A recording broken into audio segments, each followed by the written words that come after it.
अच्छा, एक सवाल है। दुनिया का सबसे बड़ा मोटिवेशन क्या हो सकता है? पैसा, शोहरत या कुछ और? मतलब ऐसी क्या चीज है जो किसी को लगातार हर दिन आगे बढ़ने पर मजबूर कर दे? ये बहुत ही गहरा सवाल है। आज हम इसी एक सवाल की तह तक जाने की कोशिश करेंगे। हमारे पास ईटीप मोटिवेशन नाम के एक यूट्यूब चैनल के वीडियो का ट्रांसक्रिप्ट है और इसका शीर्षक है फोकस ऑन योरसेल्फ। तो हमारा मिशन है इस सोर्स में छिपे मोटिवेशन के उस एक शक्तिशाली आइडिया को समझना।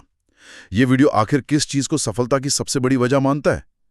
चलिए इसकी गहराई से पड़ताल करते हैं। और ये पड़ताल दिलचस्प इसलिए भी है क्योंकि ये सोर्स किसी बाहरी मोटिवेशन की बात नहीं करता, जैसे कोई प्रेरक भाषण सुन लिया या कोई कहानी पढ़ ली। सही बात है। इसका पूरा फोकस इस बात पर है कि सबसे असली और टिकाऊ प्रेरणा कहीं बाहर से नहीं आती, बल्कि वो हमारे अंदर से, हमारे अपने सच से ही पैदा होती है। ये एक तरह से मोटिवेशन का घर का नुस्खा बताने की कोशिश कर रहा है। बिल्कुल, घर का नुस्खा। और इस वीडियो का जो मुख्य तर्क है वो काफी चौंकाने वाला है। ये कहता है कि दुनिया का सबसे बड़ा मोटिवेशन है आदमी के हालात। अब पहली नजर में ये बहुत सरल लगता है, लेकिन जिस तरह से इसे समझाया गया है वो इसे एक ऐसी ताकत के तौर पे दिखाता है जो कभी सोती नहीं है। ये वो चीज है जो इंसान को चैन से बैठने नहीं देती, उसका पीछा नहीं छोड़ती और आखिर में कामयाब बनाकर ही मानती है। हाँ, और यहाँ हालात का मतलब सिर्फ गरीबी या मुसीबतें नहीं है ना? इसे किसी बाहरी मजबूरी की तरह नहीं, बल्कि एक अंदरूनी आग की तरह दिखाया गया है। अंदरूनी आग, हाँ, ये सही शब्द है। इसका आधार यह है कि जब कोई इंसान अपनी आज की हकीकत और अपने सपनों के बीच के फर्क को बहुत गहराई से महसूस करता है, तो वो एहसास ही उसकी सबसे बड़ी ताकत बन जाता है। मतलब ये कोई बनावटी मोटिवेशन नहीं है जिसे जगाना पड़े। बिल्कुल नहीं, ये तो हर पल साथ रहता है, हर सुबह आपके साथ उठता है। मुझे इस क्लिप की जो सबसे दमदार लाइन लगी वो थी, आदमी सब कुछ बदल सकता है लेकिन जब तक उसके हालात नहीं बदलते तब तक वो कभी चैन से बैठ नहीं सकता। वाह! मतलब जब तक मंजिल मिल ना जाए आपका आज का सच आपको आराम करने ही नहीं देगा। ये एक लगातार चलने वाला रिमाइंडर है कि भाई अभी बहुत कुछ करना बाकी है। और शायद यही वजह है कि ये इतना असरदार है। ये आपको आपकी सच्चाई का आईना दिखाता है, जहां बहाने बनाने की कोई गुंजाइश ही नहीं बचती। हाँ, किताब बंद कर सकते हैं। किताब को बंद कर सकते हैं, लेकिन आप अपनी परिस्थितियों से मुंह कैसे मोड़ सकते हैं, वो तो आपकी जिंदगी का हिस्सा है। ठीक है, तो प्रेरणा का सोर्स तो मिल गया हमारे हालात, लेकिन सिर्फ प्रेरणा का क्या फायदा अगर एक्शन ही ना हो? मुझे लगता है सोर्स इसी मुद्दे पर आगे बात करता है, खासकर जब वो देर रात तक फोन चलाने और सुबह देर तक सोने की आदत पर निशाना साधता है। हाँ, ये एक बहुत बड़ा विरोधाभास है। सपने आसमान छूने के और आदतें जमीन से भी नीचे। एक ऐसा व्यवहार है जिसे सोर्स सीधे तौर पर चुनौती देता है। वीडियो का तर्क है कि अगर कोई बड़े सपने देखने वाला इंसान ऐसा कर रहा है, तो वो असल में खुद से ही झूठ बोल रहा है। उसके पास कोई ठोस वजह, कोई असली जुनून है ही नहीं। और यहाँ भाषा बहुत सीधी और कठोर हो जाती है। एक जगह कहा गया है, अगर वो ऐसा कर रहा है तो ये बात तो यकीनन तय है कि उसके पास कोई खास वजह नहीं है। वो खुद से झूठ बोल रहा है, उसे इस बात पर शर्म आनी चाहिए। शर्म, ये शब्द थोड़ा अजीब नहीं लगता मोटिवेशन के लिए? आमतौर पर तो शर्म इंसान को पीछे खींचती है। आपका सवाल बिल्कुल सही है, और यहीं पर ये सोर्स एक बहुत ही विवादास्पद लेकिन शक्तिशाली आइडिया पेश करता है। अच्छा। विवादास्पद इसलिए है क्योंकि मनोविज्ञान में शर्म को अक्सर एक पैरालाइजिंग इमोशन माना जाता है, मतलब जो आपको आगे बढ़ने से रोकता है। लेकिन यहाँ सोर्स इसे एक अलग नजरिए से देख रहा है, एक ऐसी बेचैनी जो आपको अपनी काबिलियत और अपनी मौजूदा हकीकत के अंतर का एहसास कराकर एक्शन लेने पर मजबूर कर दे। तो ये एक तरह का पॉजिटिव डिससैटिस्फैक्शन हुआ। बिल्कुल, ये वही है। ये कहता है तुम इससे बेहतर के लायक हो। यानी ये वो शर्म नहीं है जो दूसरों के सामने महसूस हो, बल्कि वो जो अकेले में खुद से नजरें मिलाते हुए महसूस हो। आपने एकदम सही पकड़ा। और वीडियो इसका समाधान भी सुझाता है। ये नहीं कहता कि कोई मोटिवेशनल गाना सुनो, बल्कि कहता है अपने घर को देखो, अपने परिवार की जरूरतों को देखो और अपने हालात को देखो। सोर्स का मानना है कि इस सच्चाई को बिना किसी फिल्टर के देखने से काम करने का जुनून अपने आप पैदा होगा। फिर पढ़ाई में मन नहीं लग रहा जैसे बहाने खोखले लगने लगते हैं। तो ये जो शर्म या पॉजिटिव डिससैटिस्फैक्शन की बात है, ये आएगी कहाँ से? सिर्फ अपने घर को एक नज़र देख लेने से, या इसके लिए कुछ और करने की ज़रूरत है? शायद यहीं पर सोर्स का वो 1 घंटे वाला फॉर्मूला काम आता है। हाँ, ये दोनों विचार आपस में जुड़े हुए हैं। सोर्स एक बहुत ही सिंपल फॉर्मूला देता है, हर दिन खुद को सिर्फ 1 घंटा दो। 1 घंटा? लेकिन ये 1 घंटा फोन चलाने या टीवी देखने के लिए नहीं है, ये एक तरह की खुद के साथ होने वाली मीटिंग है। सोर्स कहता है, अपनी परिस्थितियों के बारे में विचार करो, सोचो तुम्हें क्या करना है, कहाँ तक पहुँचे, रास्ते कहाँ तक बन चुके हैं और क्या-क्या तैयारियां करनी बाकी हैं। तो ये एक वो उसकी स्ट्रैटेजी मीटिंग हो गई अपने साथ? बिल्कुल। पर एक मिनट, यहाँ एक दावा किया गया है जो सुनने में थोड़ा बढ़ा चढ़ा कर लगता है। वीडियो कहता है, अगर आपने खुद से 1 घंटा भी बातें कर ली तो ये चीज़ें आपको 10 साल आगे ले चली जाएंगी। 10 साल। ये सुनने में किसी मार्केटिंग पिच जैसा लगता है। क्या ये सच में मुमकिन है? मैं आपकी शंका समझ सकती हूँ। 10 साल शायद एक अलंकार है, हाँ। लेकिन इसके पीछे का तर्क बहुत मजबूत है। सोचिए, ज्यादातर लोग अपनी जिंदगी ऑटो पायलट मोड पर जीते हैं। सुबह उठना, काम पर जाना, घर आना, सो जाना। बहुत कम लोग रुककर ये सोचते हैं कि क्या मैं सही दिशा में जा रहा हूँ? सही बात है। मैं आज की मेहनत मुझे कल कहाँ ले जाएगी? तो जो इंसान रोज 1 घंटा सिर्फ अपनी दिशा, अपनी गलतियों और अपने अगले कदम के बारे में सोच रहा है, वो उस भीड़ से स्वाभाविक रूप से आगे निकल जाएगा। बिल्कुल, जो बिना सोचे समझे बस दौड़ रही हैं।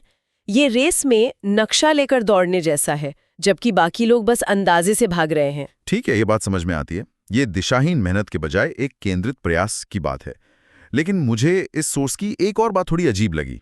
एक तरफ तो वो हालात की कड़वी सच्चाई देखने को कहता है, और दूसरी तरफ आकर्षण का नियम यानी लॉ ऑफ अट्रैक्शन जैसी थोड़ी जादुई सी बात करता है। वीडियो कहता है कि जिसके बारे में आप हमेशा सोचते हो, आकर्षण का नियम उसे आपके पास ला देता है। क्या ये दोनों विचार एक दूसरे के खिलाफ नहीं जाते? ये एक बेहतरीन सवाल है। देखिए, सोर्स इसे थोड़ा जादुई ढंग से पेश करता है, लेकिन इसका एक बहुत ही व्यावहारिक और मनोवैज्ञानिक पहलू भी है। ये कोई ब्रह्मांडीय जादू नहीं, बल्कि हमारे दिमाग का ही एक फंक्शन है। अच्छा। हमारे दिमाग में एक हिस्सा होता है जिसे रेटिकुलर एक्टिवेटिंग सिस्टम कहते हैं। इसका काम है आपके लिए जरूरी जानकारी को फिल्टर करना। तो इसका मतलब यह है कि जब आप किसी चीज पर लगातार ध्यान केंद्रित करते हैं, तो आपका दिमाग उस चीज से जुड़े मौकों को ज्यादा पहचानने लगता है। हाँ, ये तो वैसा ही है जैसे जब आप कोई नई कार खरीदने की सोचते हैं, तो अचानक आपको सड़कों पर वही मॉडल हर जगह दिखने लगता है। अरे हाँ, ये तो होता है। कारें तो पहले भी थी, पर अब आपका दिमाग उन्हें नोटिस कर रहा है। ये अपने दिमाग को समाधान खोजने के लिए प्रोग्राम करने जैसा है। सोचिए, एक स्टूडेंट है जिसे लगता है कि उसके पास पढ़ाई के लिए पैसे नहीं हैं। अगर वो रोज इसी समस्या पर 1 घंटा सोचेगा, तो उसका दिमाग सिर्फ पैसे नहीं है पर नहीं अटकेगा। वो सोचेगा, क्या कोई स्कॉलरशिप है? क्या मैं कोई पार्ट टाइम काम कर सकता हूँ? क्या कोई सस्ता ऑनलाइन कोर्स है? बिल्कुल। अवसर हमेशा होते हैं। ये फॉर्मूला उन्हें देखने में मदद करता है। आप अवसरों को आकर्षित नहीं कर रहे, आप उन्हें पहचानने के लिए तैयार हो रहे हैं। वाह, ये तो सोच को सिर्फ इच्छा करने से हटाकर उसे एक टूल की तरह इस्तेमाल करने की बात हो गई। जी। और ये तैयारी ही हमें जुनून की उस आग तक ले जाती है जिसका जिक्र वीडियो के अगले हिस्से में है। यहाँ पर जो कल्पना इस्तेमाल की गई है वो बहुत शक्तिशाली है। वीडियो कहता है कि जीवन मुरझाए हुए फूल की तरह नहीं, बल्कि एक जलती हुई चिंगारी की तरह होना चाहिए। और ये सिर्फ सुंदर शब्द नहीं है, ये रूपक बहुत प्रभावी हैं। ये सीधी सीधी 2 तस्वीरें आपके सामने रख देता है। कौन सी दो? एक तरफ मुरझाया हुआ फूल, यानी बिना किसी जोश के, बिना किसी ऊर्जा के जिंदगी काटना, और दूसरी तरफ एक जलती हुई चिंगारी, यानी वो इंसान जो ऊर्जा से भरा है, जो कुछ कर गुजरना चाहता है। ये निष्क्रियता और सक्रिय ऊर्जा के बीच एक ऐसा फर्क पैदा करता है जो सुनने वाले के दिमाग में बस जाता है। और इसी जलती हुई चिंगारी से जुनून और पागलपन का आइडिया निकलता है। वीडियो का तर्क है कि कामयाबी ऐसे ही लोगों को मिलती है जिनमें अपने लक्ष्य को लेकर एक तरह का पागलपन होता है। वो तब तक नहीं रुकते जब तक उन्हें वो चीज़ मिल नहीं जाती जो वे चाहते हैं। ये सिर्फ कड़ी मेहनत नहीं है, ये एक ऐसी धुन है जो हर चीज पर हावी हो जाती है। और इस धुन या जुनून की एक कीमत होती है, त्याग। सोर्स इस पर बहुत जोर देता है, लेकिन यहाँ त्याग को किसी बोझ की तरह नहीं दिखाया गया है। अच्छा? इसे लक्ष्य की ओर एक जरूरी और स्वाभाविक कदम के रूप में देखा जाता है। जब आप किसी चीज को लेकर सच में जुनूनी होते हैं तो उसके लिए दूसरी चीजों को छोड़ना एक मजबूरी नहीं बल्कि एक चुनाव बन जाता है। आप अपना समय बर्बाद नहीं करते क्योंकि आपका ध्यान पूरी तरह से अपने लक्ष्य पर होता है। इस बात को एक लाइन बहुत अच्छे से बयां करती है, तुम हर दिन मायूस मत बैठो, बस अपने कल के लिए आज को बलिदान दो। ये एक शक्तिशाली संदेश है। आज के छोटे मोटे सुखों के बजाय कल के बड़े इनाम को प्राथमिकता देना। बिल्कुल, आज की मेहनत को कल के लिए एक निवेश के तौर पर देखना। हाँ, ये सोचने से करने पर ध्यान ले जाने का एक सीधा आह्वान है। सोर्स का अंतिम संदेश भी इसी विचार को मजबूत करता है। वो ये मानता है कि किस्मत का भी एक रोल हो सकता है, लेकिन जोर देकर कहता है कि यकीनन मेहनत से किस्मत के दरवाजे खुल जाया करते हैं। लेकिन इस मेहनत की नींव क्या है? वो है खुद पर भरोसा और हर दिन बिना रुके आगे बढ़ते रहने का संकल्प। ये पूरी प्रक्रिया आत्मविश्वास से शुरू होती है और लगातार एक्शन से बनी रहती है। तो अगर आज की इस पूरी बातचीत को समेटे तो हम वापस अपने शुरुआती सवाल पर आते हैं। दुनिया का सबसे बड़ा मोटिवेशन क्या है? इस सोर्स के हिसाब से जवाब यह है कि सबसे असली और टिकाऊ प्रेरणा हमारे अपने हालात से आती है। हमारी आज की हकीकत और हमारे सपनों के बीच के फर्क से। बिल्कुल। दूसरा, हर दिन खुद के साथ 1 घंटा बिताकर आत्मचिंतन करना हमें दिशाहीन भीड़ से मीलों आगे ले जा सकता है। जी। और तीसरा, सच्चा जुनून त्याग की मांग करता है और कामयाबी के लिए आज का बलिदान जरूरी है। हाँ, और ये सब एक बहुत ही शक्तिशाली अंदर से आने वाली प्रेरणा का खाका खींचता है। लेकिन यहाँ एक विचार है जो श्रोताओं के लिए सोचने लायक है और जो इसी सोर्स की बातों से निकलता है। बताइए। ये वीडियो इस बात पर बहुत जोर देता है कि कठिन परिस्थितियां ही प्रेरणा का सबसे बड़ा स्रोत है। ये हमें ये सोचने पर मजबूर करता है कि जब किसी के हालात सुधर जाते हैं, जब वो अपनी मुश्किलों से बाहर आ जाता है और अपनी मंजिल पा लेता है, तो क्या प्रेरणा की वो जलती हुई चिंगारी बुझ जाती है? और अगर ऐसा होता है तो सफलता को बनाए रखने के लिए उस आग को किस नई चीज से, किस नए ईंधन से जलाए रखना पड़ता है?